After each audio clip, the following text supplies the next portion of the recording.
రిజర్వేషన్లను అవి రాష్ట్రాలకు అప్పగిస్తూ బాధ్యత అప్పగిస్తూ తీసుకోవడం జరిగింది.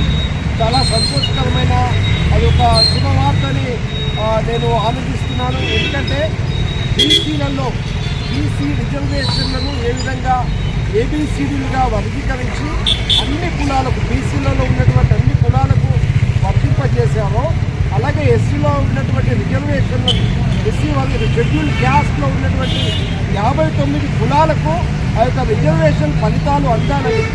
ఎస్సీలు అంటే మాలమాదిగలే కాదు, దాంట్లో చాలామంది కులాలు రెండు దక్కని ఇంకా అనేక 59 కులాలు ఉన్నాయి. కాబట్టి ఆ 59 కులాలకు కూడా వర్తింపజేయాలని మందాకృష్ణ మాదిగ గారి నాయకత్వంలో ఎంఆర్పిఎస్ ఆధ్వర్యంలో జరిగిన సుదీర్ఘ పోరాటం అది విజయాన్ని ఇచ్చిందని చెప్పక తప్పదు. ఎందుకంటే నిజమే ఒకవేళ మనం రిజర్వేషన్లు తీసుకుంటే ఈరోజు మాలవాళ్ళు లేకపోతే మాదిగ వాళ్ళు ఎక్కువ తీసుకుంటారు. అలాగా అన్ని వర్గాలకు అందాలి. ఎందుకంటే మనం హైదరాబాద్ నగరంలో ఆ సమస్య ఉండదు, ఆ ప్రభావం ఉండదు.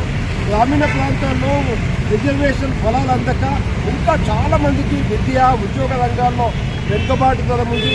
స్వాతంత్రం వచ్చి 70 సంవత్సరాలు పూర్తయితున్నా ఇంకా దళిత వర్గాల్లో ముఖ్యంగా ఎస్సీ వర్గాల్లో నిరుపేదరికం ఉంది, ఆకలి సమస్యలు ఉన్నాయి. కాబట్టి ఇప్పటికైనా ఈ యొక్క రాజ్యాంగ స్ఫూర్తితో సుప్రీంకోర్టు ఇచ్చినటువంటి ఈ యొక్క తీర్పుతో ఎస్సీ షెడ్యూల్ కులాల్లోని 59 కులాలు మేలు పడతాయని ఆశిస్తూ అందుకు కృషి చేసినటువంటి ముఖ్యంగా ఎంఆర్పిఎస్ వ్యవస్థాపక అధ్యక్షుడు మందాకృష్ణ మాదిగ గారికి నిండు వందనాలు తెలియజేస్తున్నాం. అలాగే ఈ ఉద్యమంలో అనేక మంది అనువులు